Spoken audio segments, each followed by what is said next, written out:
I didn't say anything about Brooks. You did. In the press. You did? What did he say, Meredith? Give the proof. Sean Trulilo accuses Meredith Marks of using her son Brooks after gay rumors. Proof, biatch!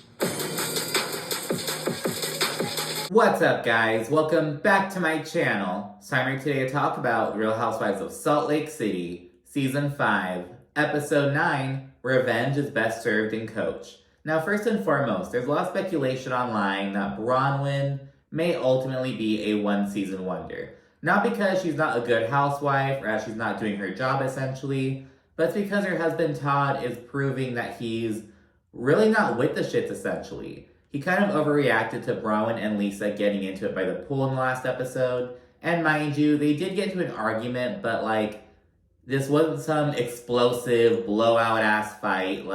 It was pretty much a standard disagreement for housewives.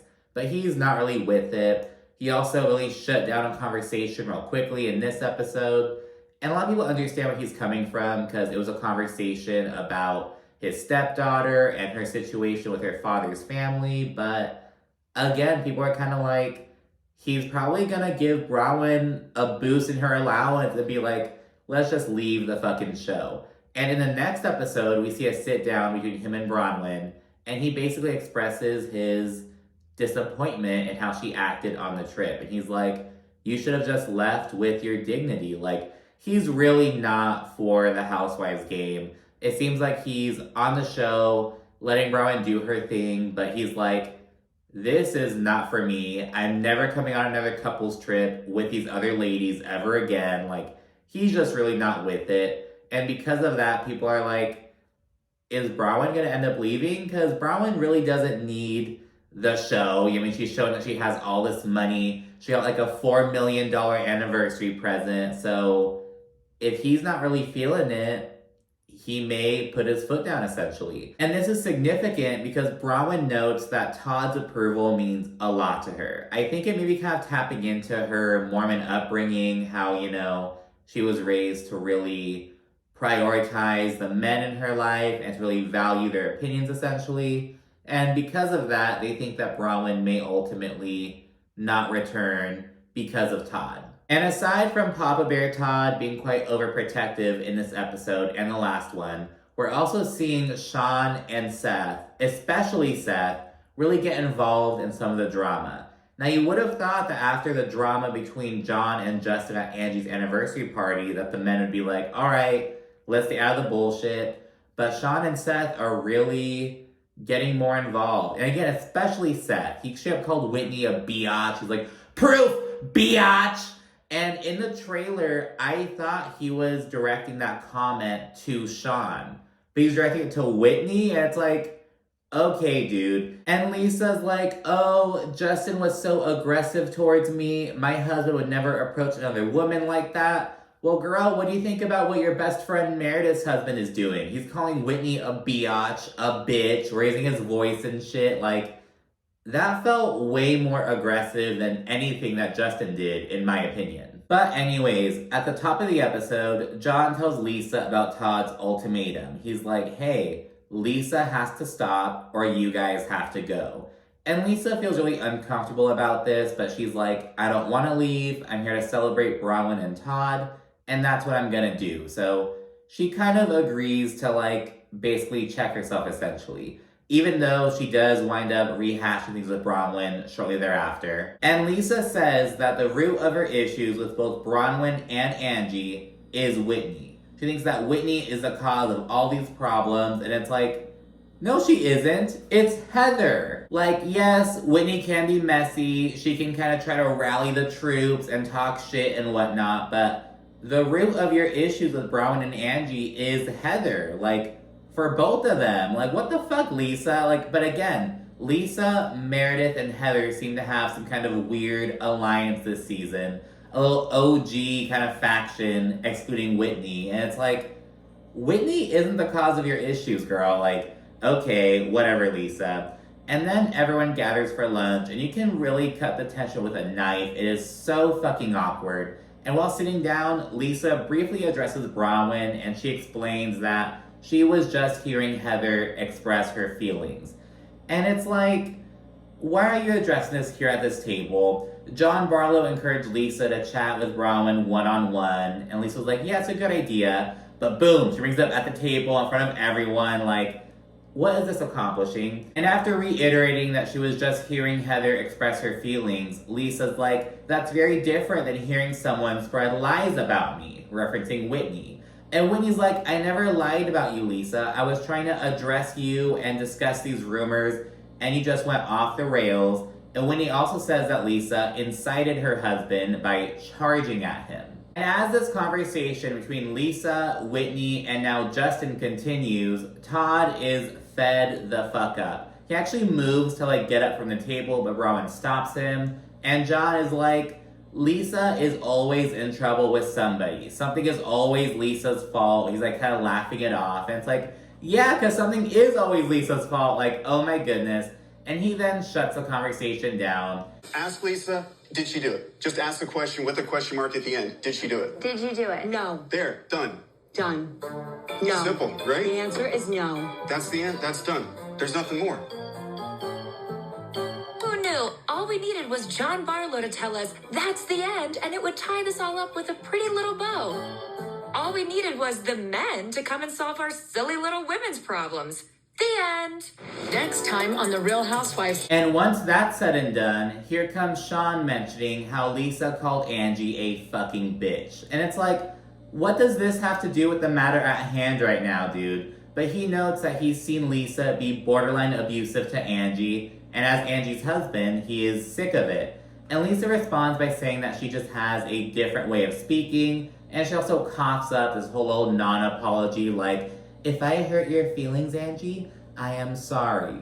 And mind you, Lisa and Angie's issues are from like the first half of the season. Like, they haven't really clashed recently or anything. And it's like, Lisa, you're supposed to be Angie's friend. And it just shows that you don't really give a fuck about her feelings whatsoever. Like, you're barely apologizing, and really with a non-apology at that. And yeah, at that point, Seth ultimately saves the vibe by redirecting to some fun. But before we see that, we check with Mary in Salt Lake City, and she's growing more and more concerned about her son. We see a scene of her just kind of going to his room to chit-chat. He's in bed with his wife, just eating donuts, chilling, and Mary says that he is lacking ambition, and she feels like she's losing him to something.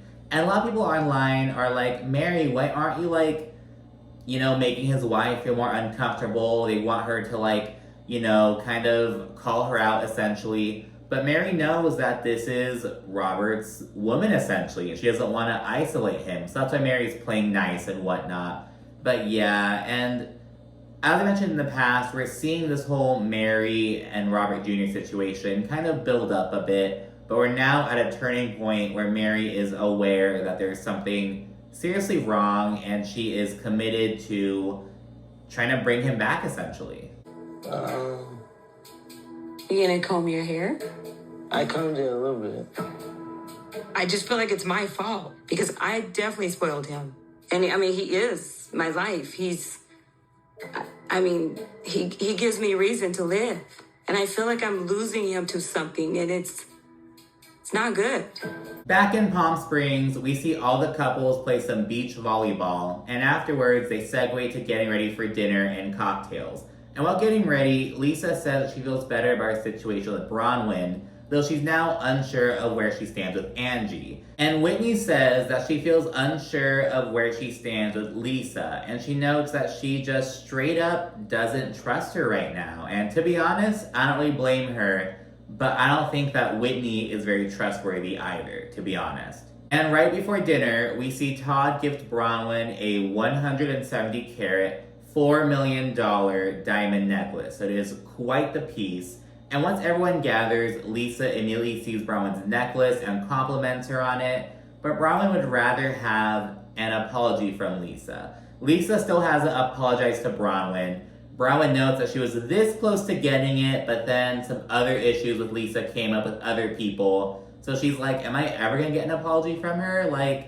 And Lisa does not like to apologize, we know this, but girl, these are your friends. What are you doing? And then Lisa's like, I don't know where I stand with them. Well, girl, why don't you try apologizing? Try taking some accountability. But Lisa just really struggles to do so. Again, I think that Lisa is very much one of the villains on the show. I don't think she's the only one, but she has those kind of villain tendencies.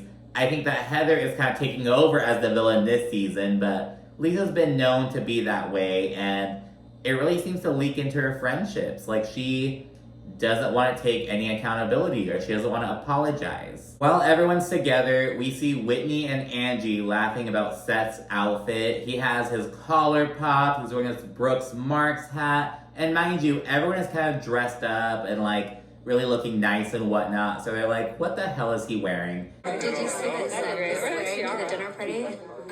Oh, that's cute, a little member. Meredith and Mark's hat. The only thing Darlene likes more than... And we also get a hot mic moment from Todd. This guy's on a tequila color. That's cool. And there's a lot of them. Yeah, mediocre tequila. Everyone then segues to dinner, and Bronwyn keeps cracking all these jokes about her relationship with Todd. And Meredith in her confessional is like, I don't understand their marriage. I feel like there's some kind of tension there. And it's like, oh, Meredith, you should not be talking about there being unspoken tension in your relationship. Like, shut the fuck up. And yeah, Bronwyn she just kind of lays it on thick with her jokes about Todd, to be honest. I will say that. It's really out here. It's miserable, but it's beautiful. Kind of it's an analogy for Todd and I's marriage. It's miserable, but beautiful. No, obviously I adore Todd. I don't want to bore everybody with all the reasons. Actually, I could do it really fast. There's only two. No, there's too many Top things. three. Too many things I adore about Todd. All the things, if you take out your black card is a reason I like you, I swear to God. I knew that's what you were going for. At that point, Angie ushers in an activity for the group. And it's like a Newlyweds game type of beat. Everyone gets a whiteboard, has to answer questions about their partner and see if they have the same answer, things like that. And after some fun, light questions like, who's the first to apologize? What's your husband's favorite sexual position? Things like that. Angie asks the couples, who is your wife's least favorite person at this table? And you cannot say yourself. So yeah, this kind of gets the ball rolling. Of course, everyone kind of reveals the issues that they have with one another, things like that. And afterward, Whitney point blank asks Lisa if she still thinks that Justin owes her an apology. And Lisa says yes. And in turn, Whitney's like, well, Lisa, you're being aggressive towards him. And Lisa says that she wasn't being aggressive, but she was just frustrated over all the lies that are being spewed about her. And I'm like, okay, here we go. It's the same old shit. And Bronwyn's like, oh my God, I'm so fucking over this. At this point, I will admit to these Alibaba rumors just so we can fucking move on. Like, oh my God. And Justin then steps up and he admits that his reaction to Lisa was a bit stronger than he anticipated. And he apologizes to her. And in turn, Lisa also offers up an apology. Because you know damn well she wasn't going to do it first, but I do like that she at least gave an apology in return. And Whitney says that she knows that Lisa had some kind of involvement in the Alibaba rumors, but she also knows that Lisa will never admit to that. But now that Lisa apologized to Justin, Whitney is willing to move forward and leave these Alibaba rumors in the past.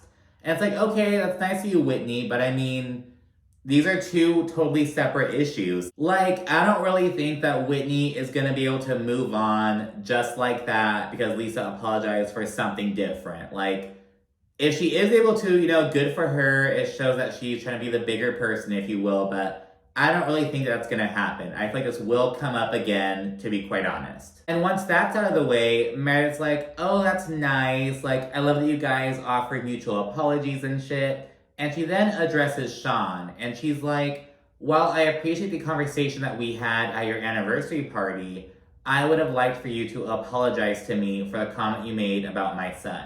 And Meredith's whole thing is like, I offered you a heartfelt, genuine apology for something I didn't even do. It would have been nice if you reciprocated that. And Sean is like, well, I thought we left that conversation all good. Like, I felt good about that. And I'm irritated that's coming up again now. We could have handled it there and then, but like, what the fuck? So he's immediately irritated with Meredith. And Sean asks Meredith to say what she believes he said about her son. And she reiterates that he accused her of using his sexuality to deflect from her wrongdoings. And we hear a clip of what he actually said in the episode. She took the opportunity to leverage her son and things like that, knowing that this didn't land quite the way they wanted it to. And here's the thing. Did Sean say anything about Brooks' sexuality? No. Did he say anything bad about Brooks? No. He's talking about Meredith and saying that she is using him to, basically take some of the heat off of her, essentially. And at the table, Whitney asked Meredith to provide proof. And she's kind of being obnoxious about it, I'm not gonna lie. She's like, where's the proof, Meredith? We love the proof. And in turn, Seth pulls up this article and he shows it to Whitney and he's like, proof, biatch! And Whitney is pissed the fuck off. Justin is mute, and it's like, okay, Justin, what the fuck, dude? You're gonna speak up to Lisa, but not to Seth, there's too many fucking names. But you're not gonna speak up to Seth calling your wife a biatch? That's a bitch move, to be honest, dude. If you're gonna stick up to Whitney against Lisa, you should be sticking up for Whitney against Seth. It's happening right fucking in front of you, so I didn't really appreciate that. It's Justin, dude, what the fuck are you doing? Oh my goodness. And Angie's like, that's some fucking clickbait bullshit. Pulling up this fucking blog isn't proof. What did my husband say? So it just kind of falls flat. Seth tried to have a fucking moment, but it's dude, are you kidding me? That's just not cool, to be honest. And again, I thought that Seth was calling Sean a biatch. He was calling Whitney one. Okay. And Sean then explains his comment. He's like, if you had listened to the entire podcast, you'd probably understand what I was saying. And he says that Meredith was leveraging the LGBTQ community after facing backlash for her involvement in the gay rumors. That's what he says, and he stands on that. So you're saying that you never said any of this? I've already told you twice. And Meredith is seething with anger. You can read it all over her face. She is quite pissed. And Sean doubles down and says that Meredith is victimizing herself. And he also adds that he would totally apologize if he had said something bad about Brooks. But he didn't, and so he's not gonna apologize. And he stands his ground on that. So there's that. And at that point, Angie tries to redirect by asking Bronwyn and Todd about Gwen's journey with redirecting with her father's family. And Todd immediately shuts that shit down. He's like, this isn't a better conversation. This is not it, basically. And Angie's taken aback because she's like, oh my gosh, I thought this was good news. Their daughter was excited about this. I'm so sorry. And I really believe that Angie was being genuine. She was just trying to redirect, bringing this up. She didn't know that there was all this baggage on the situation. And Bronwyn attempts to explain basically why the situation is the way it is. But Todd shuts the conversation down. He's like, we're not going to talk about this here. I'm just going to get pissed off about it. No, I'm not talking about this at my anniversary dinner. That's just not going to happen. And Brown explains that Todd is very protective of her daughter. She also notes that they have very different approaches to handling anger and frustration. And she notes that Todd has a cutoff point, basically. And there's no going past that. And Brown also adds that she was afraid that the women would be embarrassing her on this trip. But it is Todd who is really embarrassing her. And she seems like she's fighting back tears, and she doesn't seem to really feel good about it. You know what I mean? There seems to be this weird tension. And there are some mixed reactions to this online. Some people are like, he's shutting her down. They're comparing him to Tom Girardi and how he'd act towards Erica, shit like that. And others are like, he is an old school, old-fashioned man trying to protect his family and saying, I'm not going to talk about this here. This isn't dinner time fun conversation. So there's some differing takes about it. And again, it just fuels the whole sentiment that they think that Todd is going to ask Bronwyn to not return to the show, essentially. And after a commercial break, we pick up with Palm Springs Day 2. And Whitney shares that after dinner, everyone had a great time. They watched fireworks, the women all got into the pool and bonded, so she thinks that everyone is now in a much better place. And they all pull up to an IndyCar race and get like a full VIP experience. They chat with one of the drivers and really get to be like up close and whatnot. And while there, Bronwyn actually approaches Lisa and asks to have a one-on-one.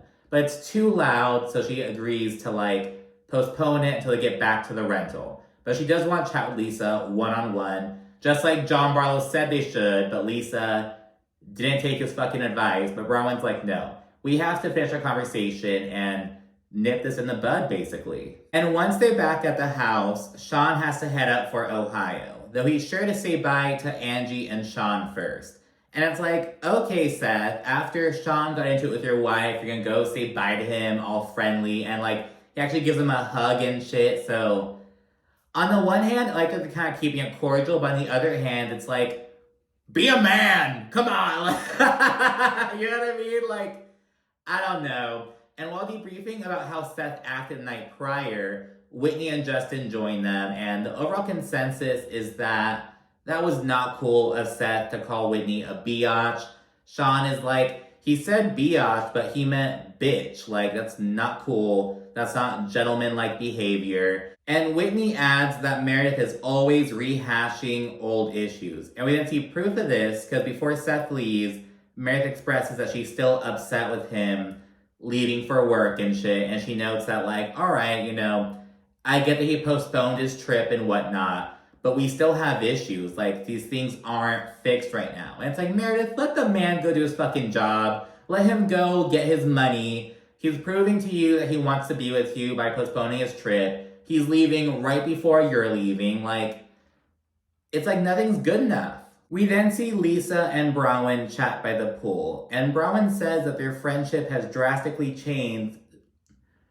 We then see Lisa and Bronwyn chat by the pool, and Bronwyn says that their friendship has drastically changed since she joined this whole friend group. And she also adds that Lisa is either not defending her against Heather's defamatory statements, or she agrees with them. But either way, she has an issue with how Lisa is handling this whole situation. And Lisa's like, look, I was put in a hard position. I love both of you guys. And she goes on to explain why Heather called Bronwyn two-faced. And this makes Bronwyn feel like Lisa is prioritizing Heather's feelings. Like, she cares more about how Heather feels as opposed to how Bronwyn feels. And that hurts her. And she flat out asks Lisa if she's two-faced. She's like, look, Lisa, Heather's saying X, Y, and Z about me. Do you agree with them, yes or no?